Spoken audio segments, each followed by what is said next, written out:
안녕하세요. 이정희입니다. 자, 오늘 이 시간부터는요, 이제 기본이론 두 번째 파트 고전문학 편입니다. 산문 파트로 들어가 보도록 할 건데요. 고전문학에서 저번 시간에 운문 파트 함께 보셨는데, 생각보다 만만치 않죠. 아무래도 이제 마지막 정리이다 보니까 대부분 설명들이 간략하게 정리가 되어 있습니다. 그래서 만약에 여러분들, 너무 생소하다 라고 하는 부분, 혹은, 이건 어떡하지? 라는 부분이 있다면 꼭 그때그때 확인하셔서, 실전에서 당황하는 일 없도록 충분히 연습해 주시기 바랍니다. 자, 오늘은 산문 파트 2고요. 먼저 설화 들어가 보도록 하겠습니다. 자, 설화라는 것은 무엇이냐? 일어나지 않은 일에 대하여 사실처럼 재미있게 말하는 것 또는 그런 이야기를 말합니다. 자, 어떻게 보면 약간 소설과 비슷하죠. 상상해서 작가가 꾸며낸 이야기라고 하는 것이 소설의 개념이죠. 일어나지 않은 일에 대해서 사실처럼 또는 그런 이야기, 재미있게 말하는 이야기, 신화, 전설, 민담이 이에 속합니다. 자, 그러면 신화, 전설, 민담이 무엇인지 알아봐야 되겠죠. 자, 구분부터 보시죠. 문헌설화와 구비설화로 우선 나올 수 있습니다. 문헌설화라는 것은 말 그대로 문헌으로 남아있는 것, 구비라는 것은 그렇죠. 대중이 향유하고 있는 것, 이야기하는 것이라고 생각하시면 되겠습니다. 구비라는 건 입에서 입으로 전해지는 것이기 때문에 국조, 고승, 명장, 명신 등 역사적 인물의 이야기입니다. 유교적 교양을 갖추고 한자 문화에 친숙한 대중이 향유했습니다. 여기에서 포인트는 문헌설화는 한자 문학에 친숙한 대중이다. 그러니까 일반 백성이라고 하기엔 조금 거리감이 있겠네요. 구비설화입니다.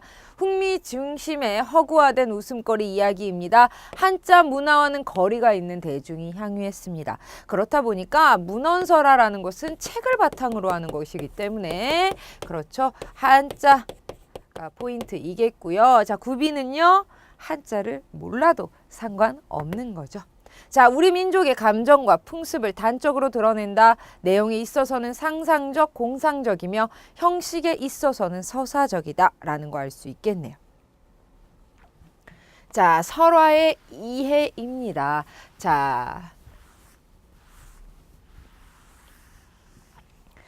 설화의 이해 네 번째 의에 대해서 보면 소설 문학의 기원이 됩니다. 무엇이요? 바로 설화가요.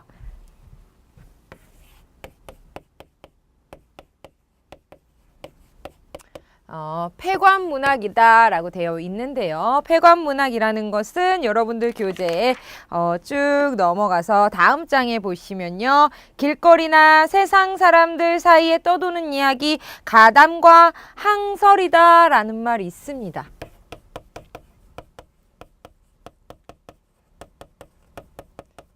다음 장에서 다시 한번 보도록 하죠. 자, 가전체이다. 그거에서 바로 고전소설로 이어집니다.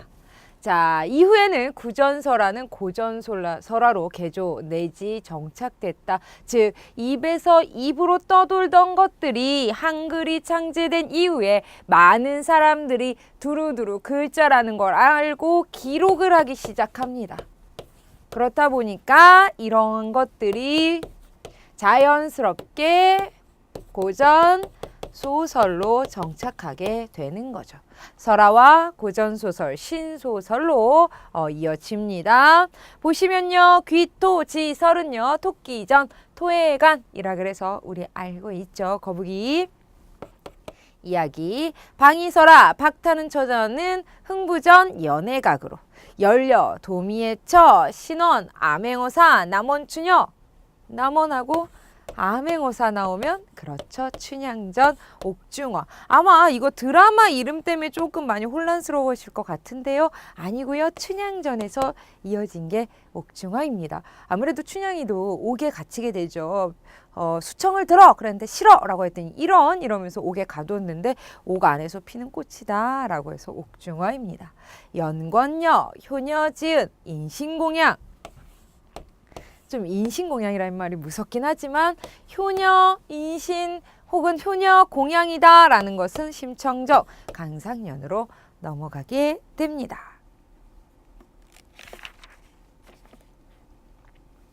쭉 보시면요. 이제 신화로 갑니다. 자, 신화라는 것은 신의 이야기다라고 생각해 주시면 되겠습니다. 신이 주인공이하고 신을 즐겁게 하기 위한 이야기, 범우주적인 소재이다. 신성성과 진실성의 성격이다. 초능력을 지닌 주인공이다. 단군 신화, 주몽 신화, 박역거세 신화, 수로왕 신화 이러한 것들입니다. 자, 근데요. 이런 신화들 왜 만들었을까요? 자, 이야기입니다. 처음에 이야기가 있었고요. 이야기를 문자로 정착했다. 문자가 생기고 나서 정착했고 이것이 기록이 됐다라고 말씀드렸죠. 그러면 왜 신화를 만들었을까요? 그렇죠. 많은 사람들을 즉 이야기였을 때부터요.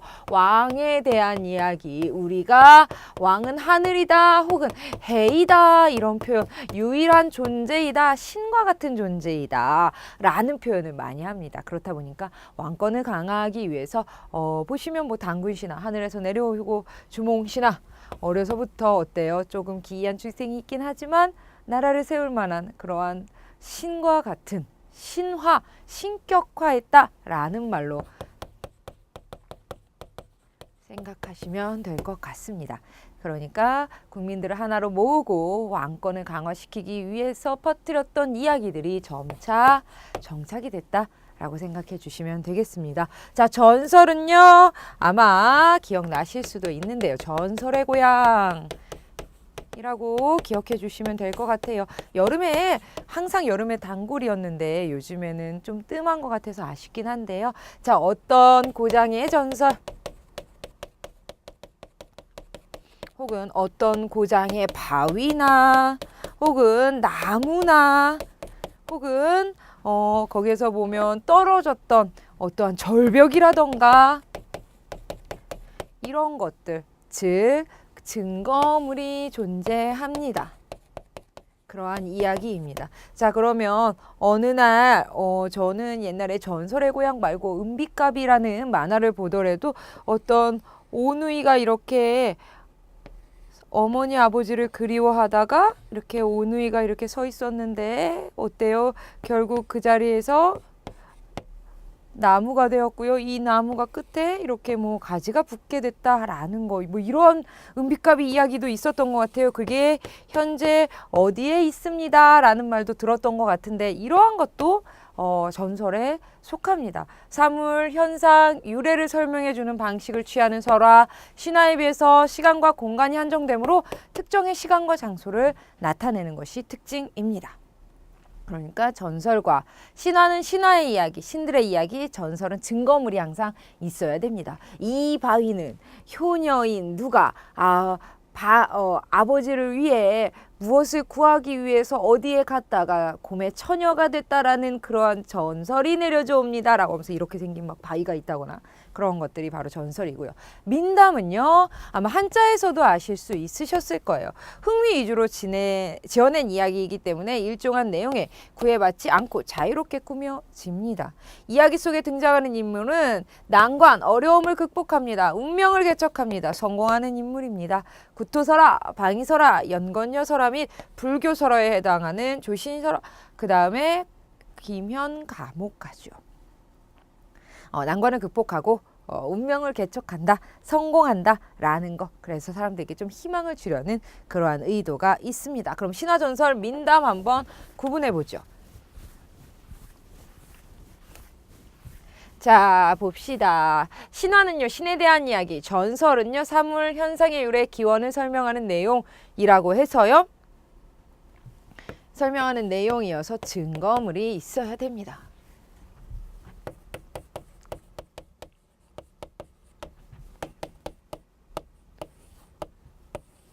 그다음 민담은 현실의 바탕을 두는 삶의 지혜, 비판적인 내용입니다. 자, 전승자의 태도는요, 절대적인 믿음이어야 됩니다. 왜? 신이니까요. 신화처럼 전적으로 신봉하지는 않고요. 허구의 이야기임을 공표하고 이야기합니다. 사람들에게 흥미를 주려고 합니다. 자, 초월적인 시간, 신성한 장소, 왜요? 신의 이야기니까 막 하늘에서 구름 타고 내려와서 구름 타고 내려서 아, 이 지역이 좋겠구나 라고 하면서 후분이 어때요? 씨앗이 생겨나고 후 부니까 비와 바람이 불고 이러한 것들 있죠. 자, 구체적인 시간과 장소가 공개가 됩니다. 그래서 증거물을 확인할 수 있게 됩니다. 구체적 시간과 장소 나타나지 않습니다. 한마디로 허구라는 거죠. 자, 천지, 국가, 바위, 연못 없습니다. 주인공은 신, 평범한 인물, 비범한 인물. 그래서 영웅과 조금 닮았습니다. 영웅의 이야기. 희극적, 나천적, 비극적, 운명론적, 숭고함이면서 종교적이라는 것까지 알아두시면 되겠습니다. 자, 구비문학의 종류입니다. 말은요, 속담, 수수께끼 있고요. 이야기는 신화전설, 민담, 이는 설화로 묶이게 됩니다. 노래는요, 민요, 판소리, 굿노래, 무가라고도 하죠. 자, 그래서 여러분들 아마 여기에 조금 거부감이 있으신 분들도 있을 것 같아요.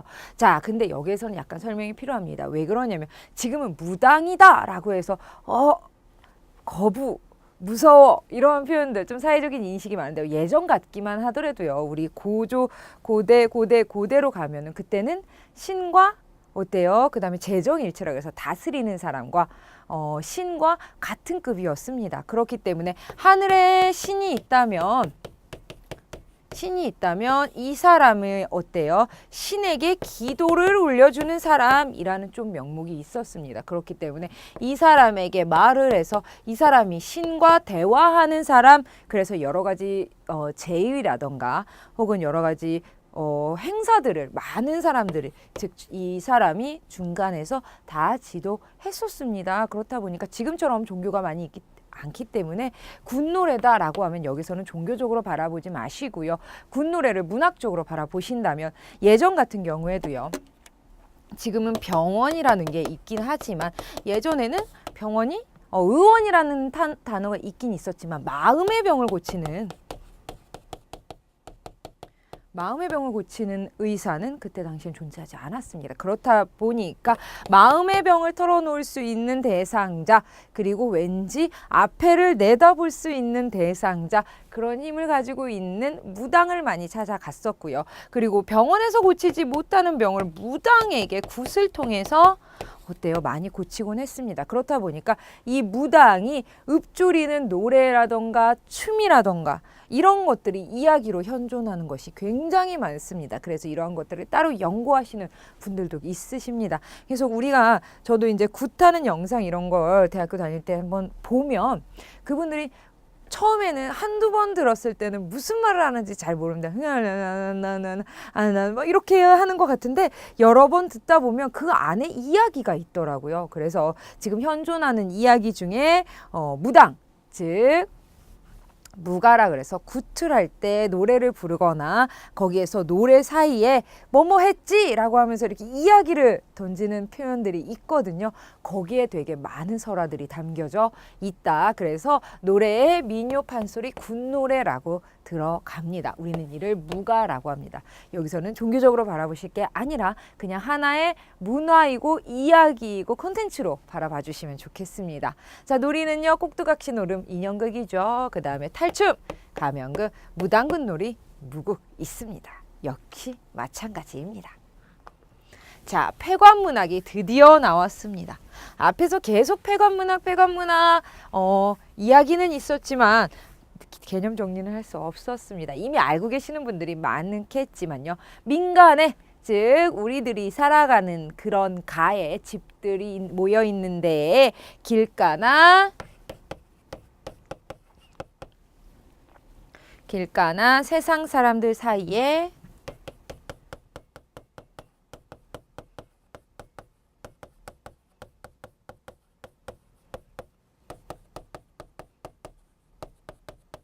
떠도는 이야기가 바로 폐관문학입니다. 폐관문학이 왜 폐관문학이냐?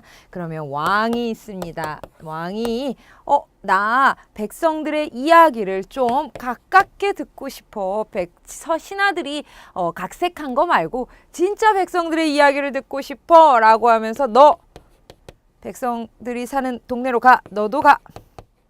그럼 이분들이 어때요? 듣는 이야기를 적어야 되겠죠.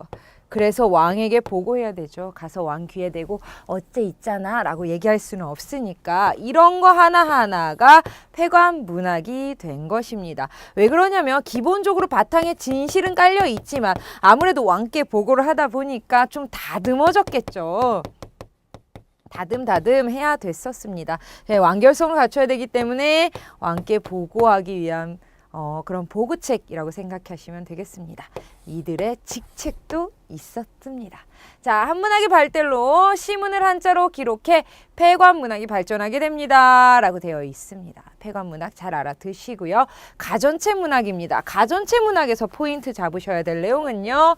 사물을 의인화했다라는 겁니다. 세상 사람들에게 경계심을 일깨울 목적으로 이야기로서 신라시대 설총의 화한계가 효시이다. 즉 무엇이냐면 사물들의 이야기를 통해서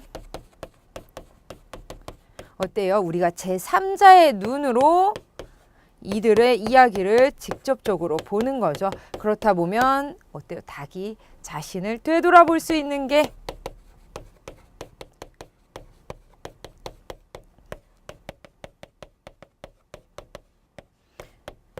기회가 됩니다. 그게 바로 경계심을 일깨울 목적이라고 생각해 주시면 되겠습니다. 교훈을 목적으로 사람의 일생을 압축, 서술한 교술문학, 물건을 의인한 의인체 문학, 계세징인의 목적이다 라고 되어 있습니다. 자, 보시면요. 그 다음 작품을 한번 볼까요? 주요 작품, 국순전, 술이름 아니죠. 국선생전, 죽부인전, 이렇게 쭉 나와 있는데요. 다 포인트가 의인화, 의인화, 의인화, 의인화, 의인화, 의인화, 의인화. 포인트가 다 의인화이죠. 여러분들 이 내용 꼭 알아두시고요. 그래서 의인화라고 하면 바로 가전체 문학, 폐관이라고 한다면 폐관. 그 다음에 떠도는 이야기라고 생각해 주시면 되겠고요. 그 다음에 가전체, 의인화라고 생각해 주시면 되겠습니다. 그 다음 저희 한문학으로 가보죠. 한자로 표기된 문학으로 신라 문신들이 등용했습니다. 불교 횡포, 과거제도의 실시, 국자감의 확장, 그 다음에 수서원의 설치, 중국 문물의 수입으로 점차 발전한 것이 한문학입니다. 자, 한문학이 발전하면 발전할수록 그렇죠. 발전하면 발전할수록 국문학은 주춤했습니다. 이게 좀 안타깝죠. 풍성한 문헌서라 남겼고요. 고대와 신라시대의 서사 문학의 맥락을 연결해 주었으며 조선시대 문학의 토대를 마련함과 동시에 현실 풍자, 세인들을 징계한 선인들의 해악성이 돋보이는 작품들이 있습니다. 삼국사기, 삼국유사, 동명왕편이라고 되어 있습니다. 자, 내용 한번 보시면요. 사마천의 사기를 모방해서 저술한 현존 최고의 정사입니다. 총 50권으로 이루어져 있습니다. 삼국사기가요. 허구성을 지닌 미천왕 설화, 호동왕자 및 정기채의 온달, 김유신, 도미, 설총전 등이 실려 있습니다. 삼국유사요. 삼국의 역사를 저술한 것으로 역사, 국어, 국문학, 민속 등에 걸쳐 삼국시대에 대한 귀중한 자료집 전 5권으로 구성, 단군 주몽, 박혁거세, 설탈의 김수로 등의 건국신화 수록, 그럼 건국신화 수록이 되어 있다라는 것은 삼국유사고요. 그 다음에 호동왕자 이야기라고 하면 50권, 삼국사기입니다. 동명왕편은요, 민족에 대한 강한 자긍심을 가지고 지은 것으로 동명성왕의 신이한 혈통,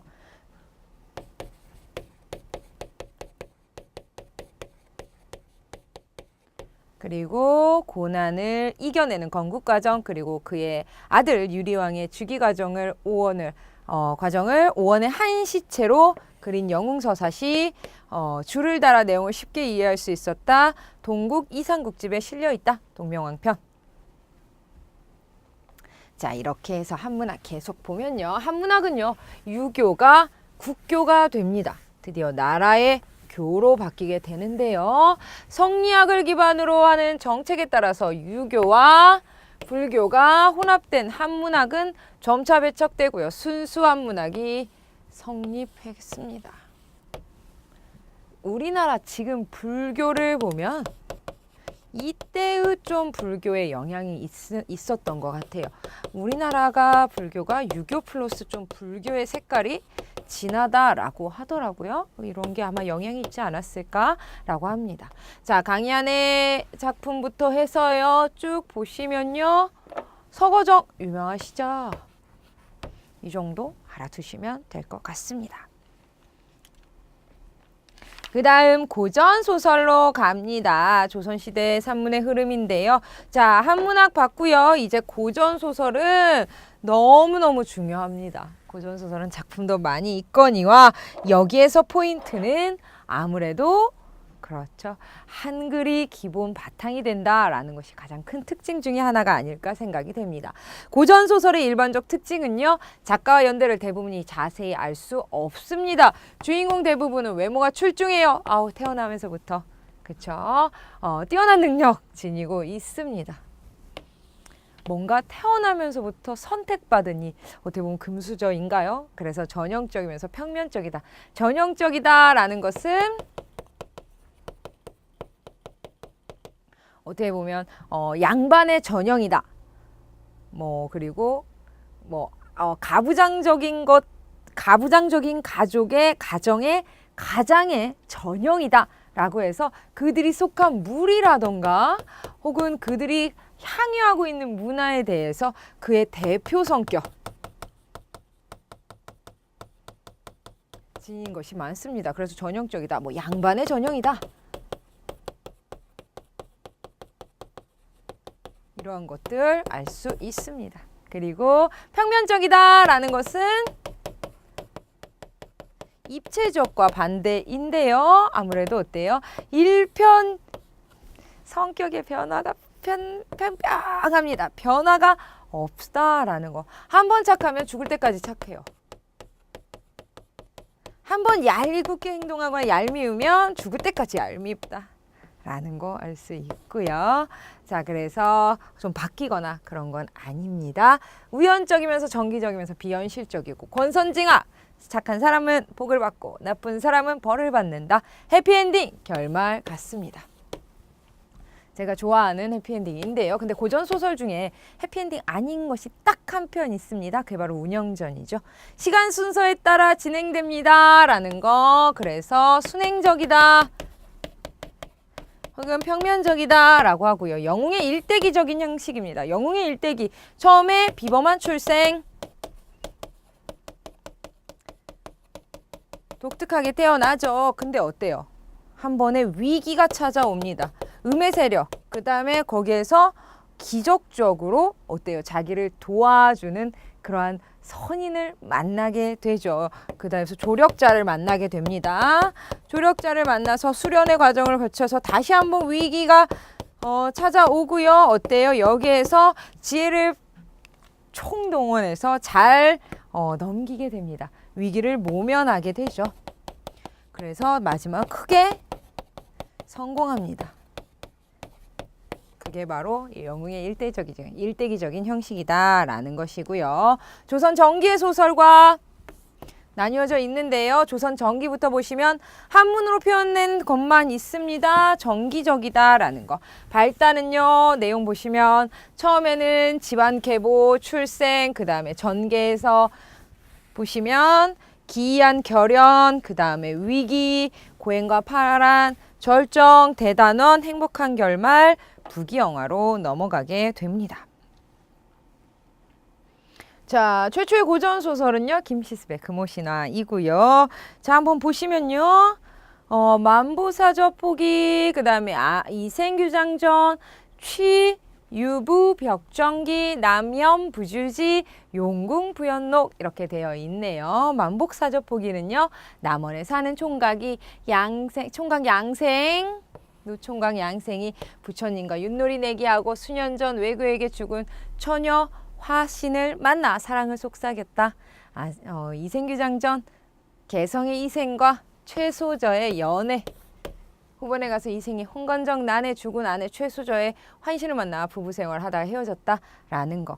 뭐 남현 부주지 경주 박생이 꿈속에서 저승에 가서 염라대왕과 토론하고 돌아왔다.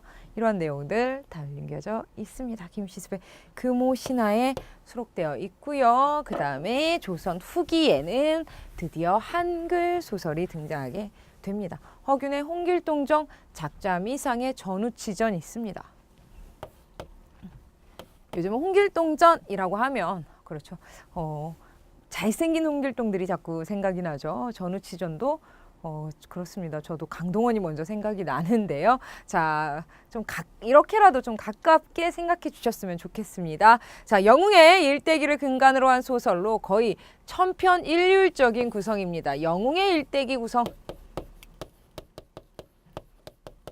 영웅 이야기다라는 거죠. 허구 주인공을 설정해 군담과 그 밖의 흥미 요소 결합합니다. 조웅전과 유충열전, 그 다음에 역사 군담 소설은요. 역사상 인물 사실적 행위 대상으로 합니다. 임경업, 임진록, 박시전. 염정 소설은요. 러브러브 사랑 이야기, 운영전, 구운몽, 춘향전. 자, 이 운영전이 좀 비극입니다. 자, 풍자소설, 당시 시대상 풍자입니다. 배비장전, 이충풍전. 한문소설, 박지원의 허생전, 양반전. 아주 유명하죠. 꼭 알아두시면 되겠습니다. 계속 볼까요? 자, 몽자류 소설입니다. 꿈속 이야기 같은 거. 몽자가 끝나는 소설 작품들을 통틀어 이르는 말, 대개 꿈이 도중에 들어가 있다, 삽입된다. 구운몽, 유명하죠. 남영노의 옥루몽, 웅썸몽, 몽자 들어갑니다. 판소리계 소설입니다. 적층문학으로, 적층문학이라는 것은 계속 쌓여온 문학입니다. 그래서 이야기가 구성된 것. 특정한 작가 없습니다. 입에서 입으로 전해졌죠. 사사조의 중심에 운문체와 산문체가 결합이 됐다라는 거. 운문체와 산문체의 결합이다. 이라는 거. 춘향전, 심청전, 흥부전, 토끼전까지 알아볼 수 있습니다. 그 다음 수필입니다. 한글보다는 한문으로 지은 것이 대부분입니다. 대부분 홍만종의 순호지와 김만중의 서포만필, 그 다음 근대수필의 평론집이며 박지원의 열하일기, 기행수필 백미입니다. 조선 3대 궁중문학 작품 개축일기 한중록 인연왕후죠. 아마 이 내용은 다 아실 거고요. 조선 3대 여루수필 의당일기 조친문 규중치루쟁론기 이 작품이 아주 유명합니다.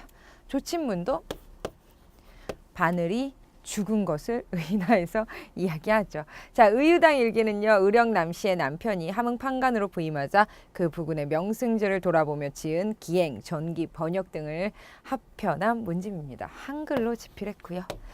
바늘을 의인화해서 쓴 재문영 씨의 글입니다. 바늘이 어때요? 이제 빠이빠이 잘가라고 헤어지는 노래.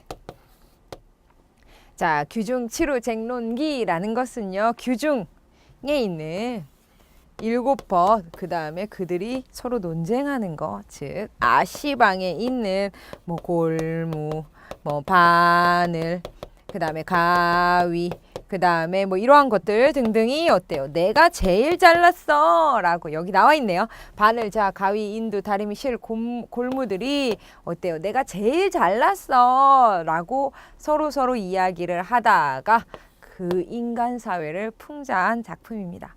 저희들이 이렇게 보이나 봅니다. 자, 이렇게 해서 오늘은 산문편 모두 다 봤습니다. 아무래도요, 작품을 직접 만나보고 해설을 하면서 공부를 해야 되는 편이 산문편이기 때문에 개념 부분보다는요, 문제를 풀어보면서 내용을 알아보는 방법으로 진행해 보도록 하겠습니다. 다음 시간에는요, 실전 예상 문제이고요, 25문제입니다. 아마 문제를 푸실 때 여러분들이 이러실 것 같아요. 앞에서 한 내용은 전혀 아닌데, 아니면 앞에서 한 내용보다는 작품하고 그에 해당하는 문제가 너무 많이 나왔는데, 이랬을 때 우리가 작품을 모르면 어떻게 해야 되나요? 그러니까 지금 준비하셔야 됩니다. 여러분, 여기에 나와 있는 10작품이 넘는 작품들요, 전문 읽어보시고요. 요즘은 검색 가능하십니다. 아니면 제가 저번에도 앞전에도 공부를 하는 시간에 계속 이제 그 분들에게 말씀을 드렸었는데요. 요즘은요, 서점에 가거나 도서관에 가면 고등학생이 꼭 읽어야 될 혹은 중학생 교과서에 수록되어 있는 고전 소설, 고전 운문, 현대 소설, 현대시 이러한 책들이 엄청나게 많습니다. 그런 내용들 읽어만 보셔도 여러분들 큰 도움 되시니까요. 어색해하지 마시고요. 우선 읽어보면서 읽고 오시고요. 문제 풀어보시고 저 만나러 오시면 되겠습니다. 전 다음 시간에 25문제 저도 열심히 준비해서 여러분 만나러 오도록 하겠습니다. 오늘 고생 많이 하셨고요. 전 다음 시간에 뵐게요. 감사합니다.